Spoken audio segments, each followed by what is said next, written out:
Hello. Welcome to a about a let's I'm gonna try to keep this brief, but this is a character creation guide for the Simulacrum tabletop RPG. Um, for those viewing, whether you're new to tabletop RPGs or you're an intermediate player or very advanced, you write your own stuff too. You've ran multiple campaigns, but want to try something different, something simple, or at least simple as I thought it would be. You would notice that I already have some stuff entered in. Just kind of wanted to get ahead and to where we don't talk a lot tonight. But yeah, thank you for watching. We'll just get started right away. So, obviously, if you're here, you may have downloaded the game ready and named your price. Thank you for your support. So to get started, your simulacrum or your character is a character that you portray and obviously create first and portray with the help of your narrator within the game world. You bring them to life along with your table. With your creativity, storytelling, world building, advancement, and collaboration. They grow stronger through success or failure and can unlock powerful and useful abilities as the more they interact within the game world. There's a few basic points you can keep track of. Your character details, your concept, conviction, compelling complication, and list at least one significant connection, and we'll roll for attributes and resources, your starting gear, and come up with a name and nickname. Take note, your concept, conviction, and complication. These can have and connection, obviously, can have a huge impact on your character and can adapt and change as your character develops. Like fate points, and some other systems that have a similar mechanic to this, you or your narrator can invoke them at any time to spice things up. Basically, I didn't want to have this with a point pool, so you can just do it as long as it makes sense. Just discuss it with your narrator at table. So yeah, we'll proceed. So for the pre-built one here that I have, they don't have a name yet, but their character details I already have down. Basically, I recorded a video earlier and messed up, and that's why I already have these, but I don't want to redo everything again, so let's just go through them for you here.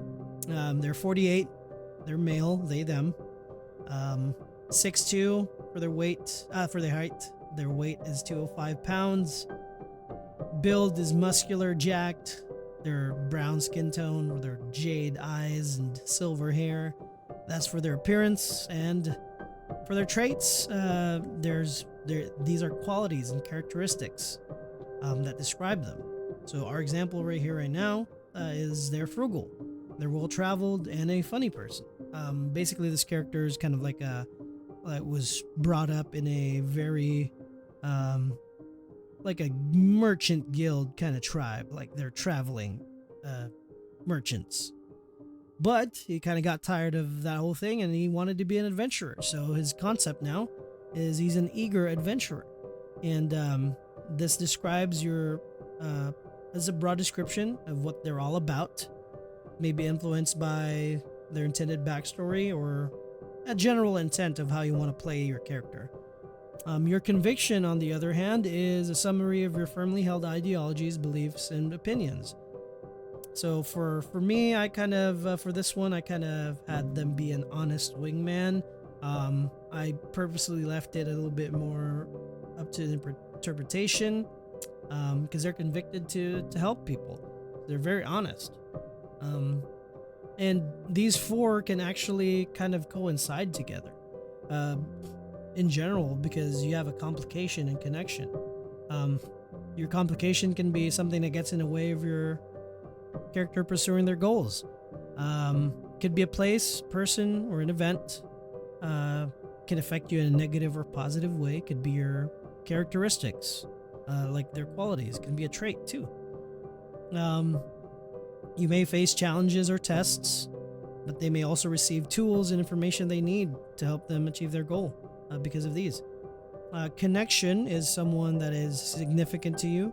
At some point, the narrator may introduce them to the story. And keep in mind that the choices and decisions you make throughout the game can directly or indirectly affect them. This has to do with your connection. So maybe there's a choice at some point that you make that, let's say, for example, for this guy, his mentor Galadran doesn't like, so that affects them. Or maybe they found out that you managed to do something really cool and you meet them again and they're super proud of you and give you an item. Cool, right? So later, basically, I rolled a 5 earlier, and I got mentor protege, so I picked mentor. And I rolled for my stats after, which the entire thing just kind of started messing up, and I thought I was still recording. So let's go over them real quick. There's a reason why there's a base and current number, and I'll talk about that in a bit, but let's go ahead and start. Your soma, it determines your bodily health, physical resistance, and activities or challenges involving physical strength and dexterity. For example, checking how long you can stay awake or if you can withstand the effects of poison. And these are used for weapon, attack rolls, and defense rolls, and determines your character's starting hit points. So I rolled a 10 for that earlier, so you roll 4d6 and drop the lowest. So let's say let's do a roll. Let's do again. Let's do an entire different run of rolls. That's 4. I dropped the lowest, so 5. So let's just do 21 minus 4. That'll be 17. Wow. Obviously, you can change these up. I'll have the current stay for as now. Let's remove this. Let's roll again for, let's roll 3 times. So I got a 17. Let's roll again. 2, 3, 4. So that's 16 minus 1 because I reduced this. That's 15. Oh, I got a better streak here. And then another 4. So that's 12 minus 1. It's 11. So I got these, right? So since I'm an eager adventurer and I used to be really good at like merchant stuff because this person grew up in like a merchant guild tribe. Let's say they have a base image of 17. There you go. And I'll have them have 15 psyche because they're used to being like figuring out if people are being sly about something, because psyche is tailored for use in situations involving simulacrum senses, their insight, intuition, intellect, and wisdom. So a mix of, if you're playing from D&D, a mixture of your wisdom and intelligence. This is picking up on subtle cues when someone is lying, eavesdropping, inherent or learned knowledge, or sensing danger. This ability is used for stress checks or saves and powers. We'll go over later on what like stress and different types of damage are. This ability determines your character's starting source points. So like Soma determines your hit points. Psyche determines your source points. We'll go over that in a bit. And image is your charisma, essentially. Your personality, attitude, charisma, social intelligence, used for roles involving social roles involving negotiation, persuasion, intimidation, deception, and performance. And this also determines your character's total effigy points, which we'll go over in a bit. Since this is a roll under system, basically you roll under your current score. There's a reason why there's a current score for abilities.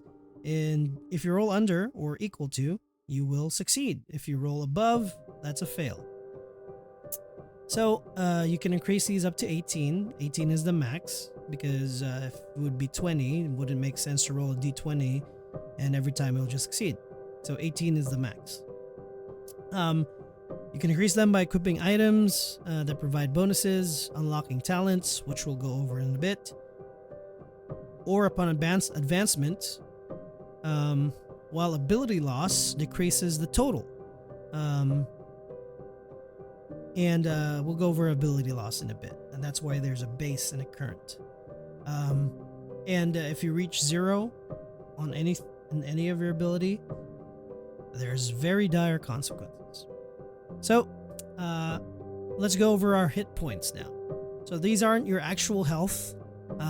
Your actual health is your soma score, but this is like your kind of like your armor points, or how many points you can take in a hit before you get actual damage. And you start with HP equal to half of your base SOM score. I'll leave this open for rounding up or rounding down. So let's say right now I have a base SOMA score of 11, and I'm very nice to my players, so I'll have them round up. So half of 11 is 5.5, rounded up is 6. So I got 6 current as well. Half of Psyche, which is for your source points, is you use them, source points, for special abilities called powers, which we'll go over later on too. You also start with equal to half of your base psi score, and but these have a total maximum of 20 with talents or upon advancement. So as when you hit 20 source points, that's basically the end of it. There's no limit to HP. So yeah, we'll go half of 15 is 7.5, so let's round up to 8. There you go. Current is 8 as well. And your effigy points are just a match with your base image score. They don't decrease even if your image score has been decreased. And these can be spent. They're like fate points as well, but more confined to where you can reroll checks or saves. They're a meta point pool, and if you fail any check or save, you can spend 1 point per roll to re-roll them. And if you fail that re-roll, you gain something called an affliction, which we will go through later too. If the re-roll succeeds, you retain the point. So there's possibility that if you succeed, you don't. That point remains there. And like I said, you have a total EP equal to your base image score. So 17 matching. There you go. So I have 17. Right. The reason why there's a max and current there is just to keep track. Alrighty. IP or improvement points is basically your experience points. It's a little bit different here. Whenever you fail an ability check or save, including any failed rerolls, you gain 1 improvement point. Players also earn 5 points at the end of each game session, and narrators must advance players every 3 sessions. Any points that cannot be spent carry over and can be used on the next advancement. So let's say in your first 3 sessions, you level up after, obviously, and each of those sessions you gain 5, so that's automatically a 15. But then let's say you failed around another 15 times because you rolled a lot, right? So you have 30. So it's either you spend all 30 to increase an ability score, or you divvy them up. And if you have points left, you can add them to your next advancement. So yeah, these are basically what you can get when you level up. Alrighty. So for now, obviously there's no IP because we haven't played yet. So let's proceed. Inventory. Before we go to your inventory slots and your starting weapons, let's go over consumable items. I put them here because it makes more sense, because they're also part of your inventory. Your CP, or consumable points. These are abstract. You have abstract reserve of useful gear or items that you can produce and apply the effect as long as you use the amount of CP that are required to produce them. You cannot create it and then save it for later, so keep that in mind. Characters with start with 8 points, so there's an 8, and can only increase them by equipping better armor and accessories. I have to edit that. Characters are only able to recharge their spent CP in settlements or locations that allows them to purchase useful gear. The cost is 10 currency per point recharged. So if let's say you've spent all of your points and you're in a town where you can buy stuff, you can recharge your points by buying them, basically. So let's say you're also short resting around an area, or you're traveling and you find a wandering merchant. So let's say my guy here doesn't have a name yet. Since he picked up that the merchant that's traveling is not a scam merchant, maybe I can invoke that to get a advantage to persuade them to make the currency point recharge lesser. Maybe it's an 8, or maybe they hate me, so it's a 15 instead. Hopefully not. And these are the default consumables that you can use throughout the game. You can see they give out pretty much a decent amount because you have only so much points that you can use. Obviously, your 8 points can increase depending on what armor. Maybe you'll get a rare armor later on, or like a bandolier accessory. And with that in mind, let's go over to your inventory slots. This system has a inventory management, like a little mechanic to it.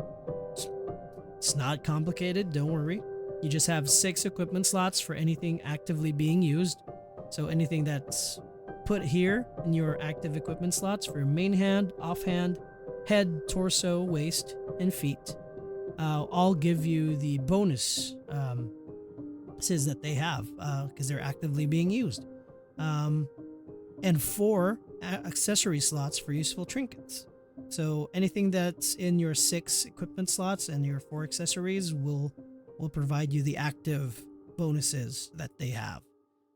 But if anything is you can't carry anymore on those 6 and 4 slots, you can store them for later use in your 6 backpack slots, as long as items can reasonably fit, and items will specify which slot they occupy. But some items can be bundled together, so like small stuff here and there, you can bundle them together. You can write them down in your MISC, as long as it makes sense. Obviously, you can't put a house in a backpack, so yeah, not too complicated. But if you don't have any more room, you can't carry any more stuff. I didn't want to give you like a huge detriment if your inventory slots are full. Some OSR games do. I kind of want to just leave this be like you're full, can't carry anymore. But you can hire NPCs or that can help carry items. Mounts or vehicles as well can provide extra storage. So let's re-roll. Let's remove this. Oops, and actually let me open up the new. Got an updated version. There you go. That was the old one. I kind of made a few fixes. Go. So let's roll again. Let's delete this. So we'll start with 3d10 times 3d10 for your starting currency.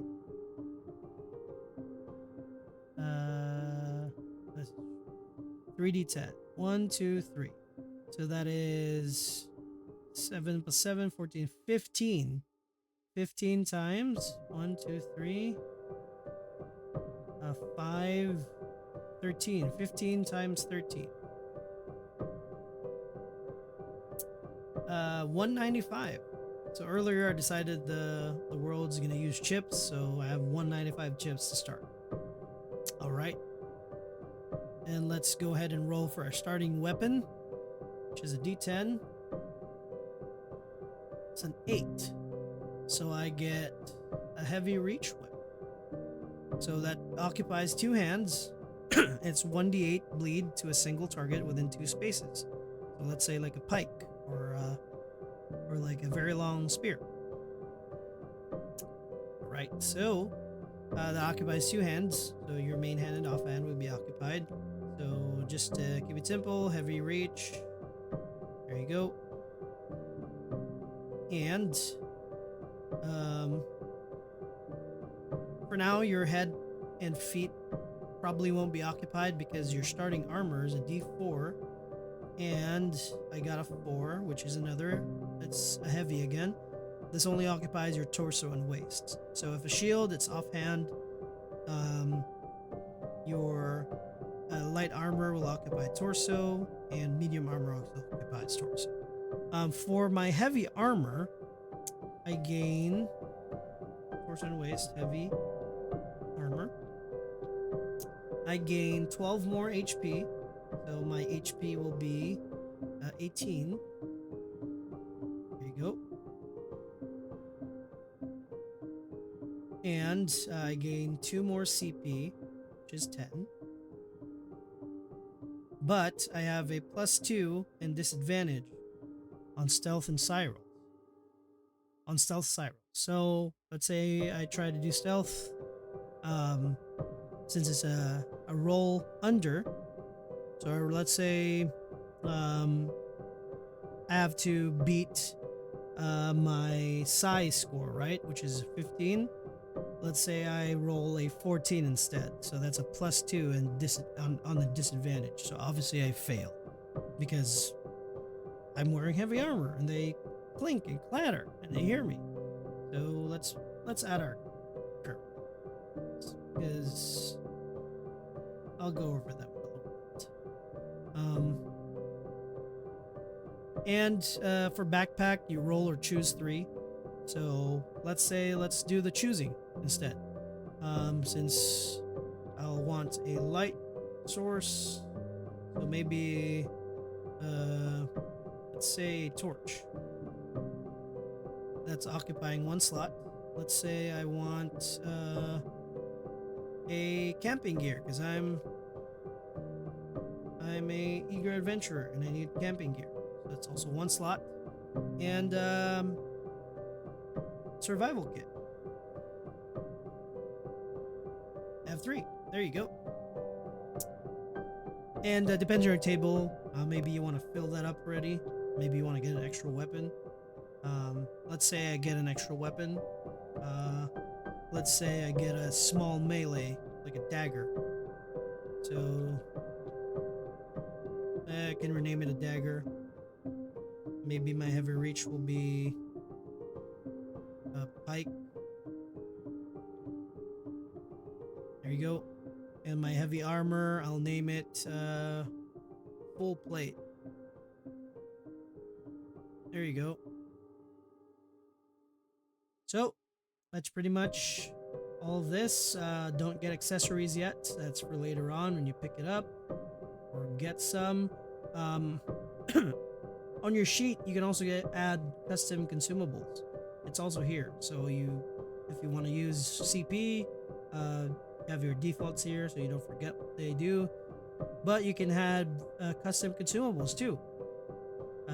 So maybe let's say later on you find something or buy something in the game that's a potion or something that you and your narrator decide that's a consumable, or they give you a consumable that's custom. You add them here. Alright? And maybe additional more in notes later on.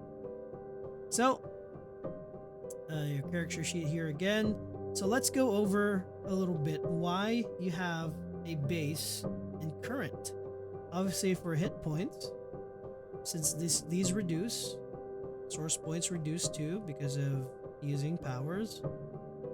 and effigy points reduce because you use them. So let's go over first on why your soma, psyche, and image can reduce. So ability loss on page 12. Here you go. So there's two types of damage. Let's go over first. There's bleed, that is for Psalm, and there's stress from Psi.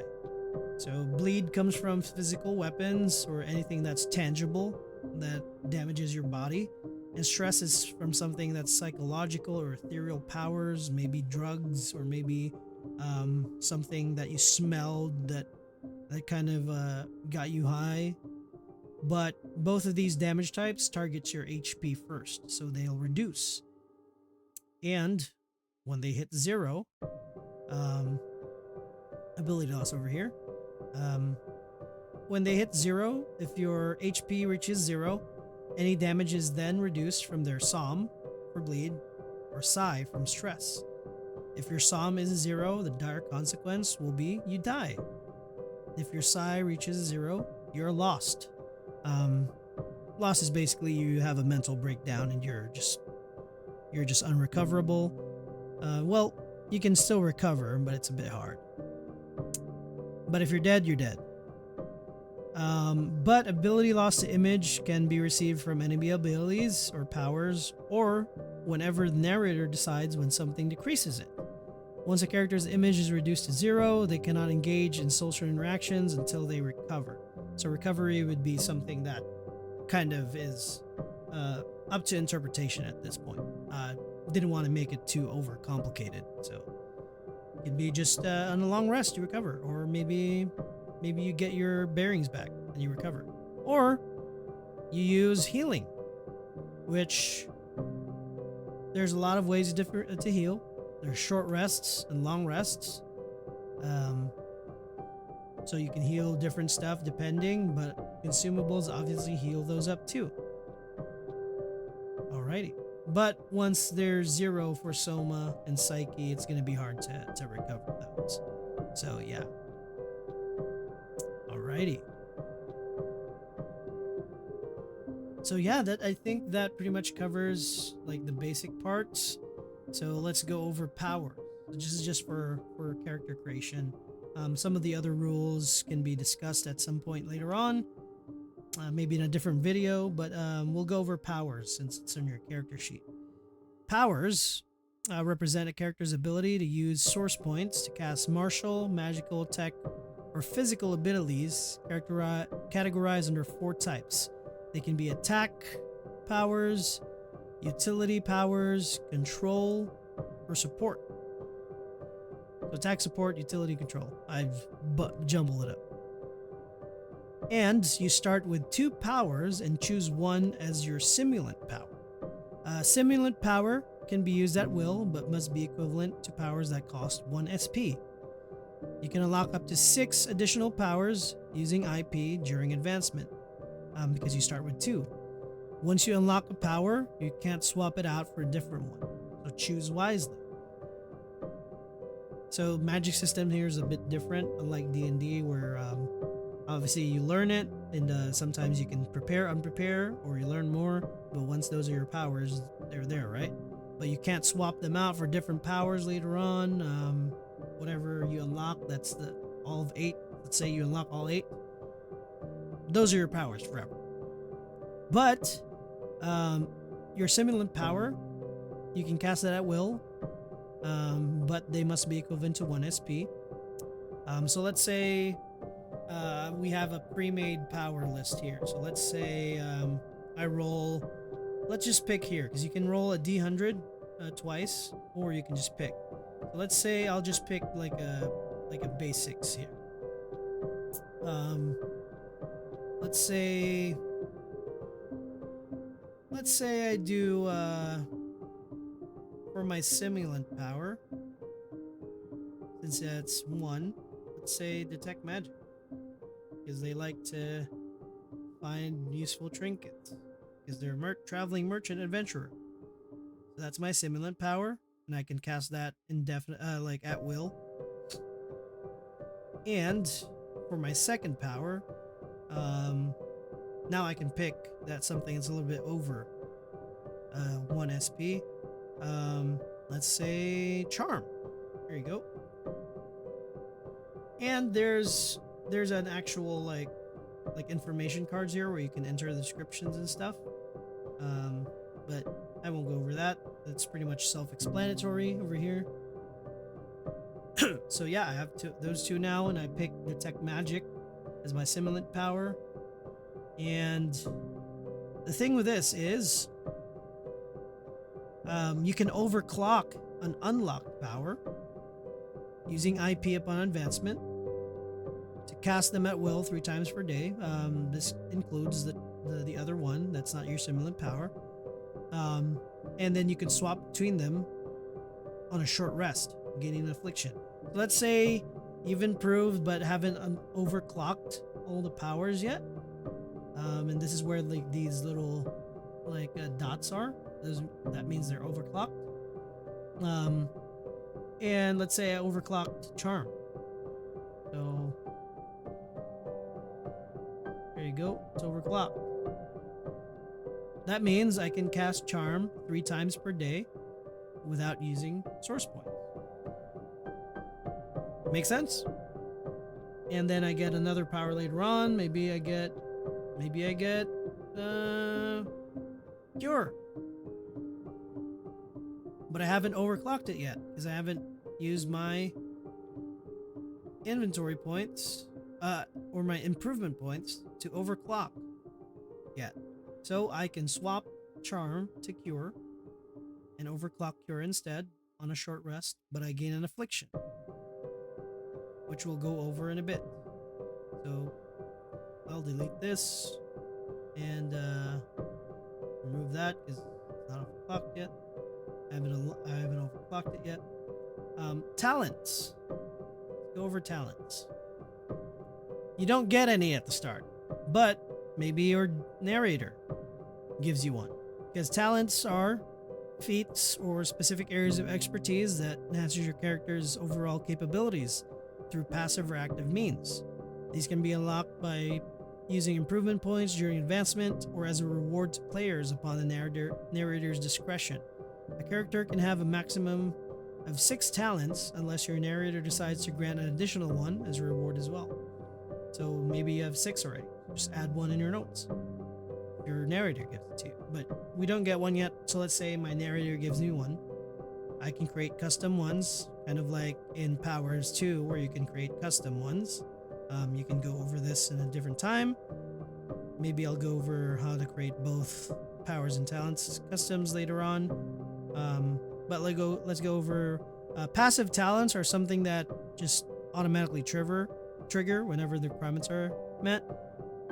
Or active talents are ones that there's an active trigger, you have to actually like trigger it, or can only be used a limited number of times.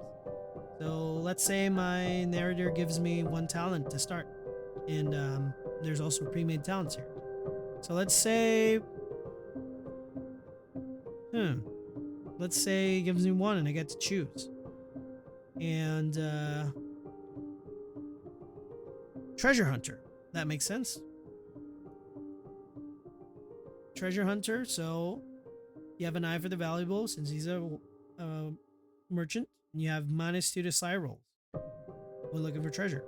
So yeah, so I get a lower roll, which helps me pass the target, which is equal to or lower than my psi score.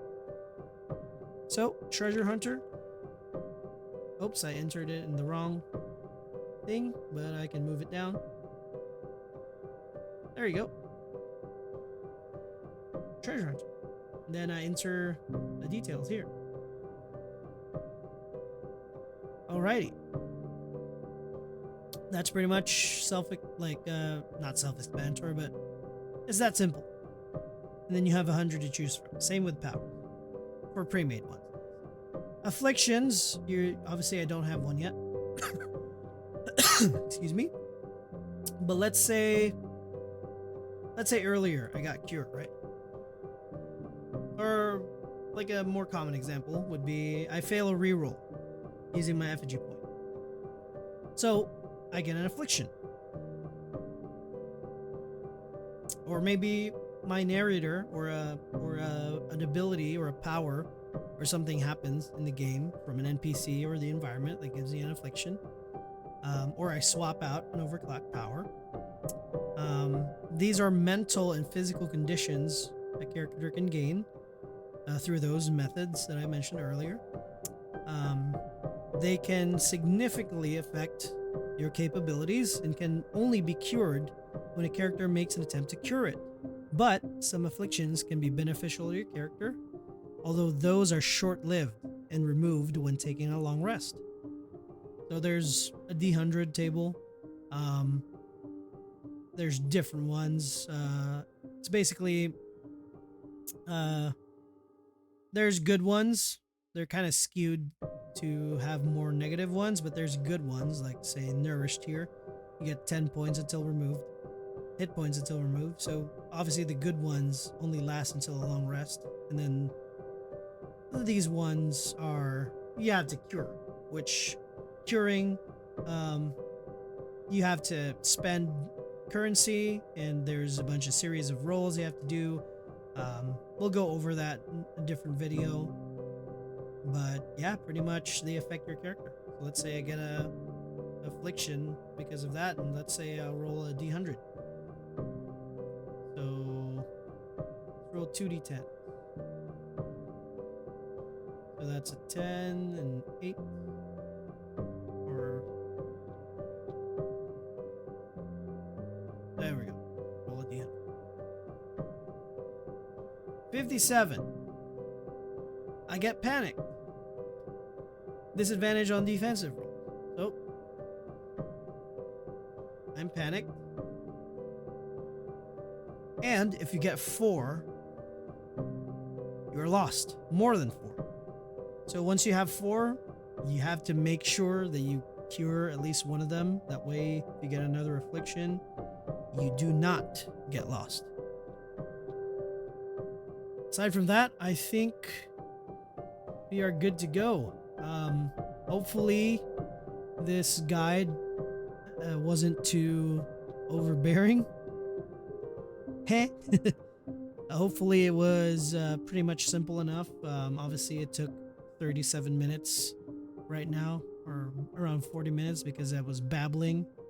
But once you're used to it, it doesn't take too long to create a character. That's it. All I need to do now is name them. Let's say I name them. I'll name them. You know what? Marcus. Marcus Glint Eye. There you go. Named.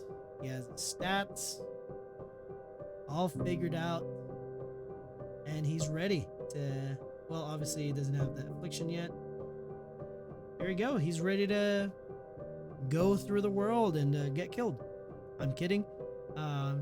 Although it's a horror based system, you can still use this system for minor like horror elements or no horror at all, but like I think the system lends itself more to horror because of all the afflictions and stuff. The limitations, quote unquote, on your characters, not too much, not too overbearing, haha. And yeah, that's pretty much it. So thank you for your time, and thank you for watching, and I'll see you on the next guide. Ta-ta.